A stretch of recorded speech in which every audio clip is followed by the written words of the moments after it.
Good afternoon, Facebook, depending where you are in the world. It's Jerry coming to you from Rythmia Life Advancement Center in Guanacaste, Costa Rica, a life advancement center that uses ayahuasca. It uses yoga, meditation, breath work, uh, teaching, classes, the cleanse, farm to table organic food, all packaged into 1 week that leaves a permanent result that is, by most people's accounts, a miracle. A real miracle. How do we know? Over 16,000 people through this place, going on 17,000, and 98.36% say they had a life-changing miracle during their stay. And the better thing is 6 months later, 90.22% say that that miracle is still working in their life. But the bigger thing is they say that this was the week that changed their life. Because of that, people from all walks of life come from all over the world to have this thing happen here. This week we have Cesar Millan, the dog whisperer. Our board of directors, right? Just the board of directors, people who've come through here, experienced this program and decided to join the board is Cesar Millan, Kelly Slater, Martin Luther King, Michael Bernard Beckwith, Jack Canfield from Chicken Soup for the Soul, Frank Biden, Joe Biden's brother, and many, many more that are on that board. Earl Koski, Tony Coe, the Fortune 100 woman, 100 richest self-made women in the world, come here, loan their name because they have this tremendous experience, this once-in-a-lifetime experience. And I want you to have it. I want you to feel it. I want you to understand it. Now, the interesting thing, those people that have that experience then usually decide to devote their life to becoming a beneficial presence on the planet. And this is ceremony stories number 6. And I'm going to be talking about that process a little bit and how it can affect and help us. So one thing that everybody has after they do that, after you decide to become a beneficial presence, you get realistic about life. That this becoming a beneficial presence, whether it's creating the best pizza that has ever been made, or the best dress, or the best song, or the best, whatever your thing is, how you're going to be a beneficial presence. You realize it's going to take longer than you could imagine, but it's going to yield more fruit beyond your wildest imagination. And that is the truth, the absolute truth. In that process, though, clarity of purpose is what becomes super important. Because if you're not super, super, super clear on your purpose, you're going to falter, change your mind, back up, stop, do something else. So clarity is one of the most important pieces of deciding to become a beneficial presence and embarking on this ceremony. The ceremony of life and the becoming of being a beneficial presence on the planet, which is the attainment of mastery. There's a lot of things in it. Yeah. Now, that clarity that you get, I see so many people, and I was having breakfast this morning with Cesar, and he, as soon as he sits down, he articulates who he is and how he's a beneficial presence on the planet and where his vision is going. Boom, boom, boom. He has it on fire, right? It's on the ready, right? Our little business here, Rythmia, boom, boom, boom. We know what we're trying to be, right? We really know it. You have to know it in your life. You have to be crystal clear on it because you're convincing yourself, you're convincing the universe, and you're convincing others of it. Because as this process goes and you develop steam and steam is this rolling towards your being this beneficial presence, people start coming along with you.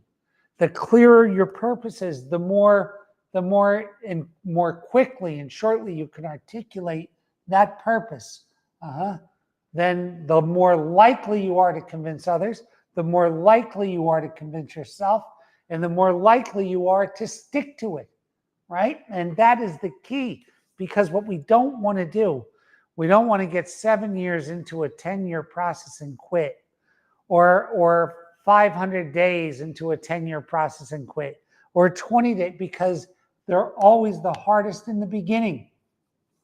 So you're quitting on yourself and you're starting the hardest part of the journey over again and over again and over again. And we do not want that, because it does not work. Now, I've been very lucky here to have this place called Rythmia, and to be able to talk to so many people from so many different walks of life. And I mean, hyper, super successful folks in all different endeavors, whether they're athletes like Kelly Slater, or civil rights people, civil rights leaders like Martin Luther King's son, Martin. I talk to these people who are great at what they do. Papa John is a friend of mine, like people that have really had great success in the things that they're doing. And they're all crystal clear about it. They're all crystal clear. And once you're crystal clear, then the rest of it is a process, right?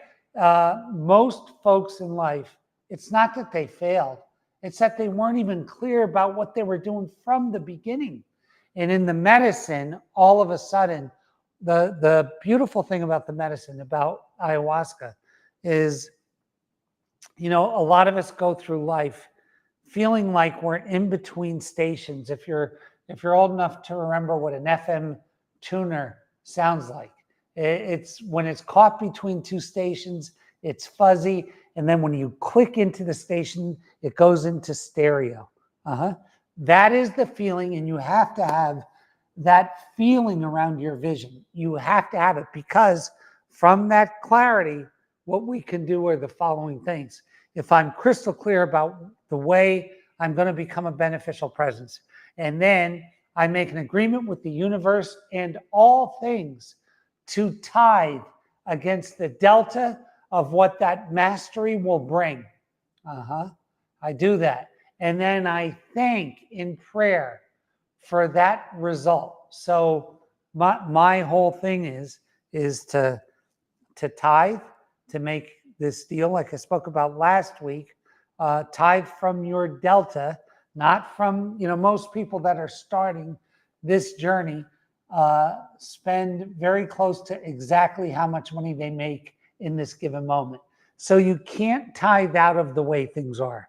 You have to tithe out of the way they're going to be. So if I'm making $300,000 a year and I'm spending $300,000, but I'm going to do this new thing and become highly skilled at it, and it's going to yield another $300,000 a year, then out of that new $300,000, I make my agreement before I start working on it to tithe it.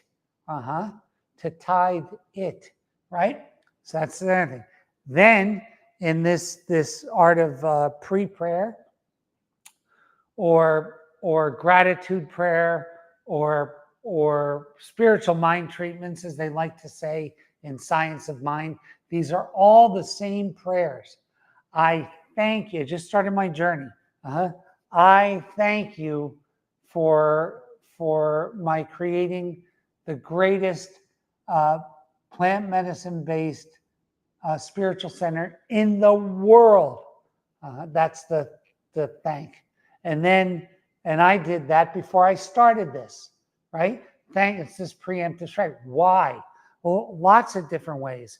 Lots of different reasons. When you thank for the finished result, you've tithed as bookends to that thing. And now you're repraying it all the time. That becomes a fact. So our subconscious mind needs repetition. So our conscious mind is saying, yes, I'm going to become the greatest of this particular thing in the world. And I'm going to say it so often, right? I'm in this business now 9 years, and I say it every day, multiple times. So my conscious is completely convinced. My subconscious has now been convinced because it's heard it so much. I feel lucky because I start to see luck. So what happens? So I have this definitive plan. I've tithed for the future and given tithings, right? I have the mantra of thanks of what that finished thing looks like, and I start to see results. So all of a sudden, I feel lucky. As a matter of fact, catastrophes can happen, and I still feel lucky, right? Because I keep winning and winning and winning and winning. There's lots of losses, but there's overriding wins, right? So in that process, you start to expect luck. And then when you see good things happen while you're expecting luck, you start feeling lucky. And I want to tell you, the universe responds great to prayer, great to spiritual mind treatments, but wow, does it ever respond incredibly well to the feeling of you're going to win. That is the thing. That is the money shot. That's it, right? So all these things build upon each other, right? And the knowingness that you're going to win is the end result, and that feeling of feeling lucky, good fortune, confirmation, feeling more lucky, you cannot beat it. So when I was a kid, there was a ton of multi-level marketing businesses that I think most have been outlawed now. But they would always say, fake it till you make it. That's what their talk would be. And I understand why. I never understood it. But actually in journeys, in ceremonies, I would see how that works. You see, in their faking it, they're convincing themselves that it's real. And if I feel like I have $1 million, I feel like I have $1 million, or I have $1 million, I don't know the difference. Do you see? So when I feel like the feeling of I've already received the money, or the feeling that this event has already occurred, or the feeling that I've already won a Grammy, or the feeling, my mind doesn't know the difference. And I start acting, vibrating, and believing like it's true. That is the most amazing part of this stuff. So I always talk about the attributes, what the in the ceremony, what the medicine says are your greatest attributes. And it's always grit, the ability to keep going no matter what, a positive attitude, not about it being easy, but about the outcome being grand. So that's realism with a positive attitude that the outcome is going to be incredible. And then the feeling of knowing that surrounds that, man, that's a home run. So that's what I wanted to leave you with. And I have to tell you something. What's so crazy is the more, so we've had 16,500 people through here, right? And you see these distinct attributes from the greatest performers, the people that contribute the most. And they're these same things over and over again. Terribly hard stories that they overcame with a great attitude, with a realistic expectation of how hard it's going to be. With these positive attitudes of, we're going to get there, it's going to be okay, everything's going to be good. And then they're confident, and they're confident because they win. All right. I want to see you at Rythmia. I want you to feel this feeling, and I want you to use it in your life and to become a beneficial presence, because if we do all together become beneficial presence, all of the boats in the harbor rise, all of them. So let's do it together. Come join me at